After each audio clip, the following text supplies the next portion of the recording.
Hola, un saludo desde La Habana. Les habla Joanny Sánchez, cubana, periodista, ciudadana, y les traigo este cafecito informativo recién colado y sin azúcar para despertar.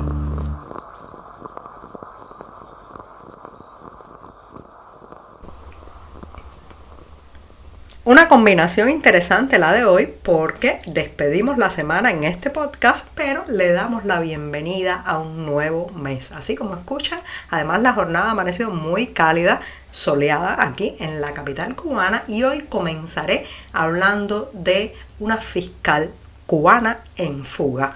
Pero antes de decirles los titulares de este 1 de abril de 2022, voy a pasar a servirme ese cafecito informativo que está recién colado.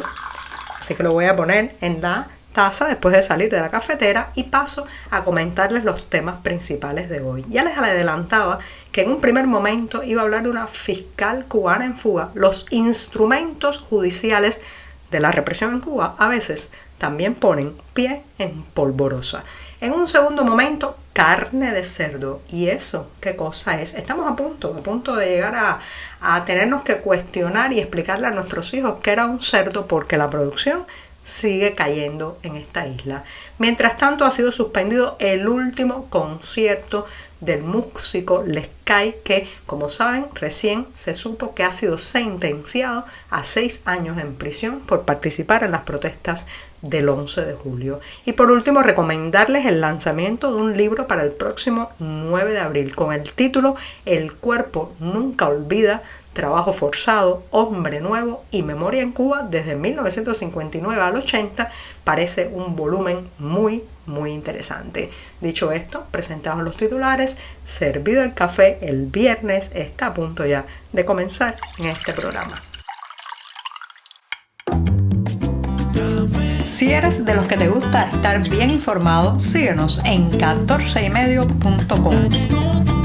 También estamos en Facebook, Twitter, Instagram y en tu WhatsApp con este cafecito informativo.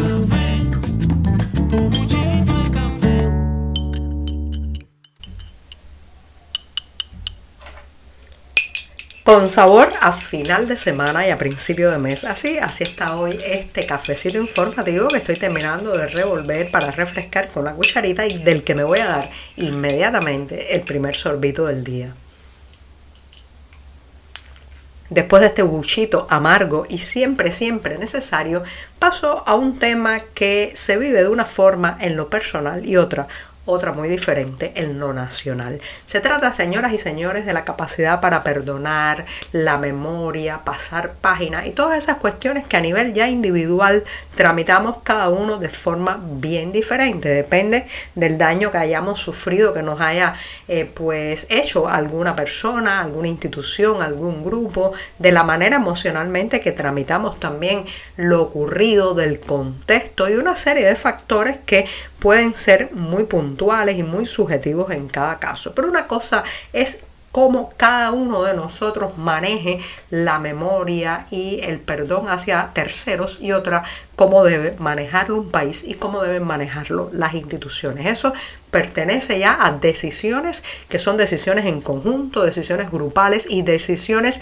sociales y nacionales. Por ejemplo, en estos días hemos sabido que una fiscal cubana, la persona que fue la parte acusatoria en un caso tremendo contra la activista y economista independiente Karina Gálvez en el año 2017, bueno, pues esa fiscal está en Estados Unidos, donde ha pedido ya hace algunos años asilo político. Y esto pues hace que uno se cuestione los límites del perdón, la memoria, hasta qué punto aceptar que estas cosas pasen y hasta qué punto denunciarlo, porque no se trata de cualquier persona, se trata de alguien que representó en su figura, en su desempeño y a través de las togas y los tribunales el brazo judicial de la represión en Cuba. Sí, como saben, se trata de la fiscal Leomaris Vara Fuentes de Pinar del Río, que en 2017, y para refrescarles un poco la memoria, fue la parte acusadora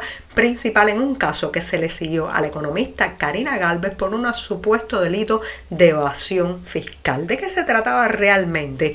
Karina Galvez había adquirido una vivienda nueva.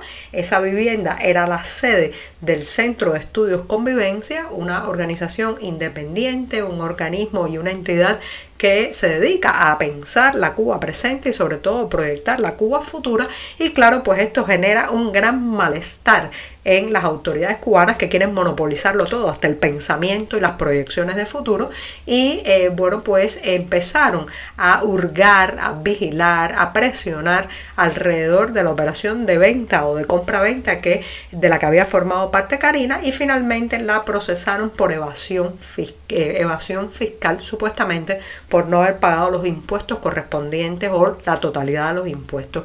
Lo cierto es que el trasfondo político era claro y evidente, porque la sanción fue la confiscación de la vivienda y además 3 años de privación de libertad contra Karina Galvez, que afortunadamente no tuvo que pasar en prisión, pero sí se vio obligada a trabajar de manera obligatoria en un centro estatal limpiando pisos, así como lo escuchan, limpiando pisos. Y la persona que impulsó esta acusación y esta sentencia fue la fiscal Leomaris Vara Fuentes, que incluso antes de que Karina Galvez empezara a purgar la condena, ya había puesto pie en polvorosa fuera de la isla y se había ido hasta la frontera sur de Estados Unidos, donde se había acogido a las prerrogativas que da el asilo en ese país. Entonces ahí es cuando uno empieza a cuestionarse no solamente la actuación de estos personajes que son capaces de convertirse en instrumento represivo y de pronto pues cambiar, como decimos en buen cubano, de palo para rumba e irse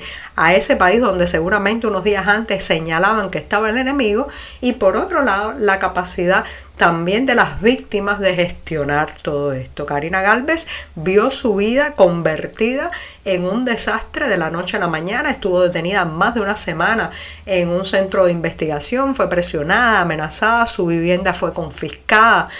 Finalmente también ella y su familia se vieron obligados a emigrar debido a las presiones, y uno se pregunta, bueno, ¿y quién paga por las vidas destruidas? ¿Quién paga por los años perdidos? ¿Quién paga por los dolores sufridos? Pues no se sabe, pero lo cierto es que esta impunidad de gente que hace este tipo de cosas dentro de la isla, después sale del país, cambia su vida aparentemente, su biografía, borra sus cuentas de Facebook y se esconde del mundo.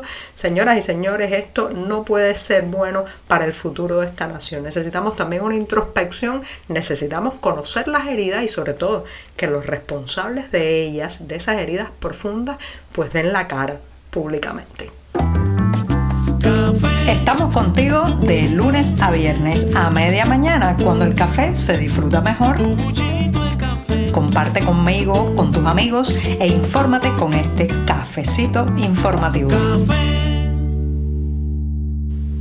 Hace unos años los humoristas y también en las calles cubanas se decía que el cerdo, el cochino o puerco también, como se le dice muchas veces en esta isla, era el mamífero nacional, sí, debido a que era bastante abundante encontrar personas que tenían criaderos de cerdo, encontrar combinaciones de carne de cerdo en los restaurantes, pero eso está cambiando. Sí, la producción de carne de cerdo, señoras y señores, sigue cayendo, y este pozo de la caída parece no tener fondo. Este jueves han saltado las alarmas en Santi Espíritu, una provincia en el centro de la isla que ha sido tradicionalmente también una provincia porcina, porque se conocieron que en los 2 primeros meses de este año la provincia entregó la ridícula cantidad de 52 toneladas de carne de cerdo. Esto equivale a la producción de un solo día del año 2018, o sea, en 4 años.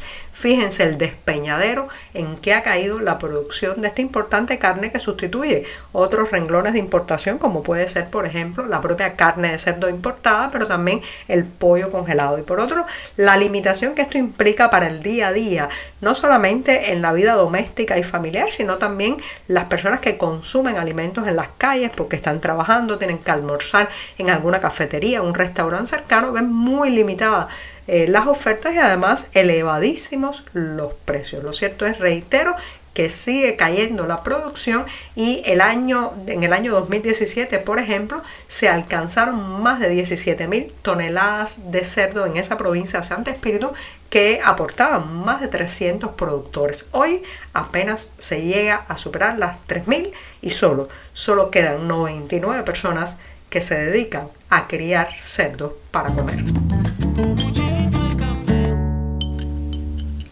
Poner tras las rejas a un artista es de las cosas más terribles, pero también más ridículas que puede hacer un régimen autoritario. Porque, señoras y señores, los creadores viven más allá de su cuerpo físico, viven a través de su obra, de su música y de sus palabras. Y ese también será el caso del músico Abel González Lescay, quien ha sido procesado por manifestarse entre todos los que protestaron el pasado 11 de julio en Cuba, y recién conoció la sentencia a su caso de 6 años de privación de libertad. Así como saben, un músico irá por 6 años tras las rejas porque simplemente pues caminó por las calles cubanas ese día, gritó la palabra libertad, probablemente se sumó al coro, al río de personas que mostraron su inconformidad a lo largo de toda la isla. El joven pues ha anunciado la sentencia a través de su red social Facebook. Dice que todavía pues el proceso no está concluido del todo, puesto que podría apelar esta sentencia, pero todo indica, según ha ocurrido en otros casos, que las posibilidades de que se reduzca la condena o que salga absuelto son muy escasas. Lo cierto es que para hoy, viernes, Lescay había programado un concierto que iba a ser su último concierto en libertad, pero este ha sido suspendido, ya imaginan por qué, ¿verdad? Por las presiones de la seguridad del Estado. Así que reitero, Abel González Lescay irá tras las rejas para aumentar la ignominia de una dictadura que teme no solo a los que protestan, sino también a los que crean. Y me despido hasta el programa del próximo lunes con una recomendación de lectura. Sí, porque el próximo sábado 9 de abril se estará presentando en el Museo de la Diáspora Cubana de Miami un libro que vale la pena y que seguramente nos interpela a muchos que hemos vivido aquí en esta isla. El título es El cuerpo nunca olvida, trabajo forzado, hombre nuevo y memoria en Cuba desde 1959 hasta 1980, y su autor, Abel Sierra Madero. Reitero, 9 de abril, sábado, en el Museo de la Diáspora de Miami, estará presentándose este imperdible volumen. Y los detalles, como siempre les digo, en la cartelera del diario digital 14:30. Que tengan un hermoso fin de semana. Por hoy es todo. Te espero el lunes a la misma hora. Síguenos en 14medio.com. También estamos en Facebook, Twitter, Instagram y en tu WhatsApp. No olvides, claro está, compartir nuestro cafecito informativo con tus amigos. Muchas gracias.